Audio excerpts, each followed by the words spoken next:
kita lagi bikin tugas PKB. Ya, bye-bye. Halo teman-teman.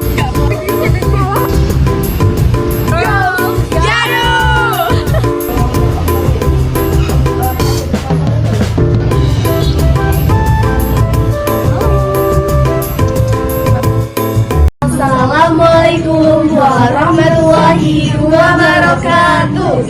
Halo teman-teman, jadi kami dari kelompok Girls Yahoo. Jadi kali ini kita bakal melakukan wawancara bersama dengan ownernya Blooming. Sebelumnya, perkenalkan nama anggota kami. Saya Melati Nonika, absen 23, dan saya Firsa Maria Dinaristi, absen 18. Dan saya Arwin Arika, absen 8. Saya Victoria Tirta Hatsali, absen 37. Oke, ikuti kegiatan kami ya teman-teman. Bye-bye. Oke, jadi kita sudah bersama dengan kakak owner yang ada di Blooming ini ya kak. Boleh perkenalkan? Boleh. Saya Krisna Putri Ayu, biasa dipanggil Krisna. Saya ownernya Blooming. Blooming ini mungkin udah bisa lihat juga ada buket, ada kerajinan juga yang lain-lain. Kurang lebih gitu. Iya, oke. Tadi dengan kakak siapa? Krisna. Oh kak Krisna. Baik kakak, ini langsung saja mungkin ke pertanyaannya untuk menyingkat waktu. Jadi pertanyaan pertama itu apa sih motivasi kakak membuat toko yang sekreativitas ini gitu? Gitu. Jadi sebenarnya kalau saya suka kerajinan emang. Jadi sebenarnya kan ada dua toko tadi udah saya sampaikan juga. Jadi dua-duanya itu memang bidangnya itu emang untuk kerajinan tangan. Gitu. Jadi sebenarnya emang suka itu. Terus juga sebelumnya di sini kan belum ada. Nah, terus biasanya saya tuh menyalurkan kepengennya kerajinan tangan itu tuh biasanya paling deket itu di Solo. Di sini tuh nggak ada gitu. Jadi kenapa nggak saya buat di sini gitu. Jadi itu mungkin salah satu alasan juga. Nah, sebelumnya juga sebelum adanya Blooming juga udah ada bisnis yang lain juga yang kerajinan tangan. Ini juga sama bisnis sebelumnya. Jadi mungkin Blooming itu inovasinya yang baru yang ininya. Oh berarti kakaknya asal dari sini? Iya, dari Sragen. Dari Sragen. Orang tua Sragen sama saya juga. Cuman saya lahir sama besarnya di Kalimantan. Oh gitu. Jadi baru pindah ke sini waktu kuliah. Berarti emang udah hobinya kakak ya buat kerajinan tangan kayak gitu? Dari kecil. Oh dari kecil. Terus diinovasikan di toko ini gitu? Oh iya. Kalau dulu suka bikin madik-madik gitu terus dijualin waktu kecil ya. Kayak ke teman-teman. Terus habis itu juga buket pas waktu kuliah kan. Kalau kuliah kan banyak, ada yang sidang, ada yang wisuda kayak gitu-gitu kan, tahapannya tuh kan banyak kan. Nah itu jadi kayak kenapa nggak buat aja gitu kan, juga bisa gitu. Jadi ditawarin ke teman-teman, ternyata banyak yang minat. Jadinya yang paling pertama itu buket ini sih. Buket-buket ini berarti inovasi pertamanya kakak buket? Paling pertama. Oh paling pertama. Kalau yang dulu yang waktu masih kecil mungkin lebih ke main-main doang sih. Oh iya. Kalau yang benar-benar serius jualan itu ya buket ini. Terus habis itu lanjut ke souvenir, baru lanjut ke Blooming ini. Berarti bersama tim gitu kak ini? Bertim gitu? Atau kakaknya? Saya sama suami. Oh, kalau saya lebih ke bagian kreatifnya, kalau suami bagian marketingnya. Oh gitu. Ya terus kakak kan udah mendirikan usaha ini sejak kapan kak? Yang di sini Sragen? Yang dulu, yang itu juga termasuk. Iya. Kalau dulu kan waktu kuliah ini, itu semester 6 kayak nggak salah. Oh, berarti mulainya semester dari kuliah? Iya, dari kuliah, tapi yang kuliah itu cuma sebatas kayak ada pesanan, nggak punya toko. Kalau berdirinya toko ini? Kalau yang toko ini, yang Blooming ini itu baru tahun lalu, November tahun lalu. 2024 berarti? Iya betul. Kalau yang setelah buket kan souvenir. Souvenir itu dari 2021 setelah saya lulus. Itu karena yang buket itu kan juga pesanannya lumayan banyak, jadi kayak nggak bisa karena membagi waktu antara kuliah juga kan. Itu jadi setelah lulus kuliah baru diseriusin yang souvenir itu. Nah dari souvenir itu kayak nambah-nambah ya udah dijadiin satu di sini. Oh iya. Gitu. Lanjut ke pertanyaan yang kedua ya kak. Nah kira-kira apa sih target, gimana sih cara kakak memasarkan gitu produk-produk yang ada di toko ini? Kalau yang ini yang blooming itu dipasarinnya pertama Instagram, terus TikTok. Nah dua-duanya itu sebagian ada yang FYP, mungkin sebagian juga udah sampai juga ke kalian juga. Gitu. Nah mungkin masarinnya ke situ, lebih ke kayak misal kalau Instagram iklannya diandelin, karena kan kalau Instagram itu sistemnya nggak kayak TikTok. Kalau TikTok kan kemungkinan untuk viral itu lebih tinggi, jadi nggak perlu untuk ngiklanin. Nah kalau Instagram itu beda. Kalau Instagram memang harus ngiklan untuk dia sampai ke target market kita. Gitu.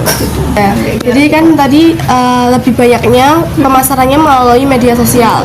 Nah kira-kira kalau di sini di reliefnya gitu, yang di offline-nya itu target pemasaran kakak itu gimana caranya? Kalau offline-nya biasanya ikut bazar.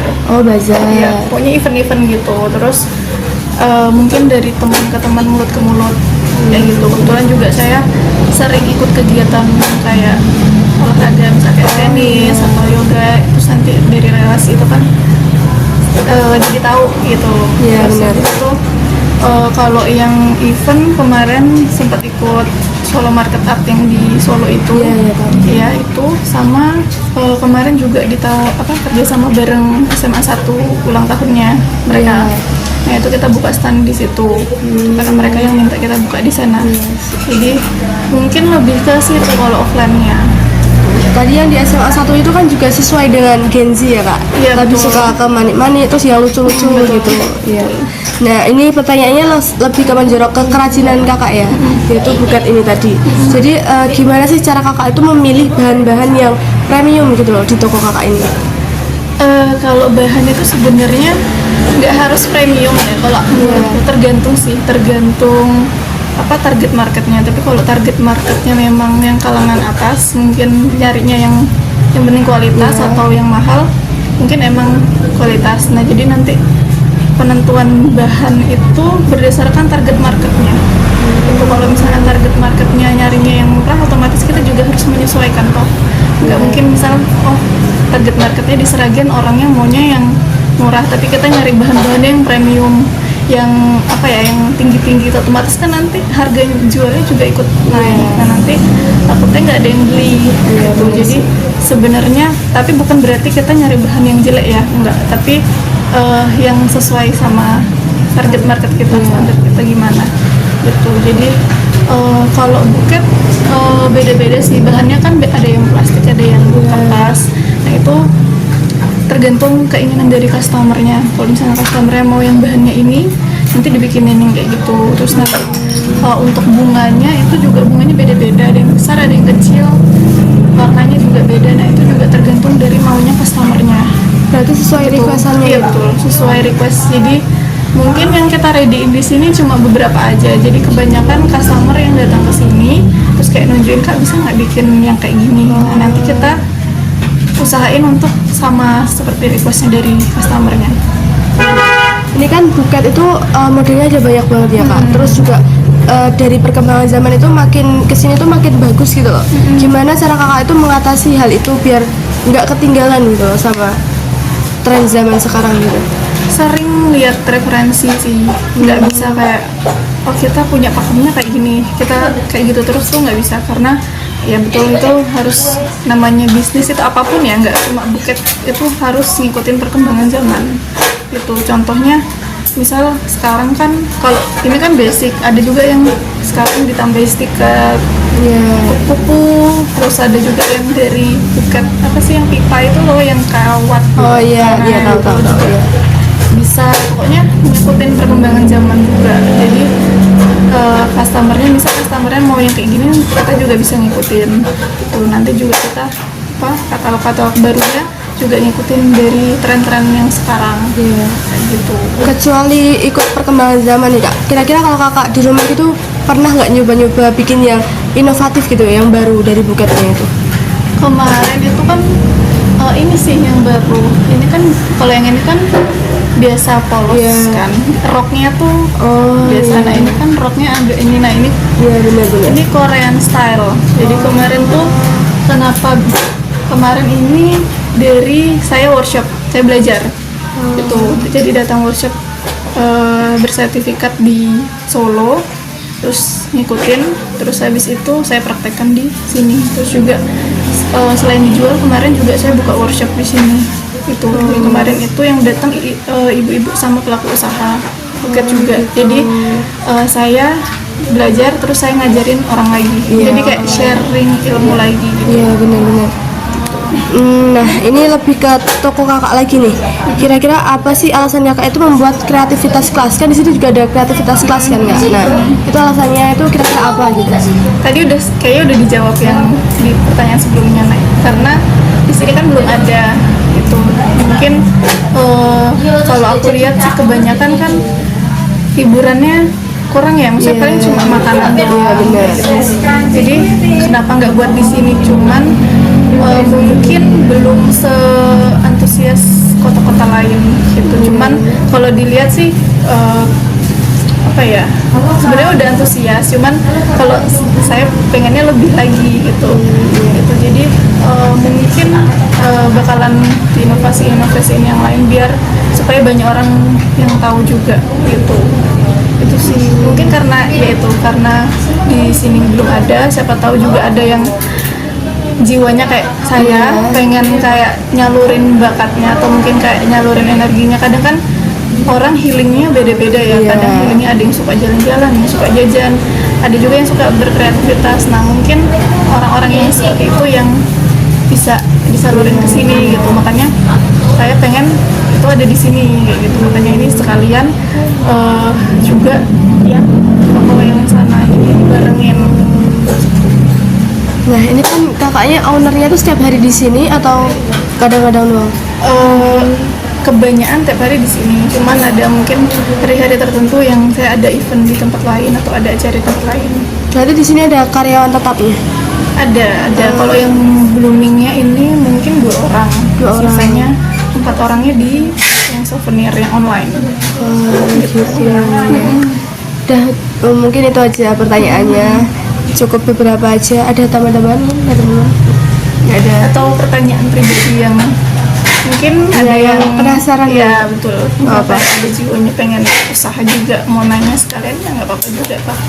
Oh iya, modal awal gitu kak membuat ini gitu kira-kira boleh tahu nggak?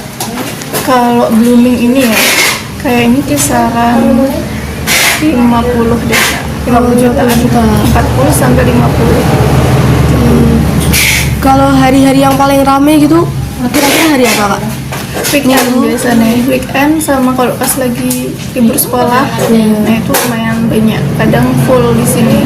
Nah itu tadi kak, alasan kita juga memilih hari was Jumat kayak gini pas sekolah kayak ini juga biar nggak rame.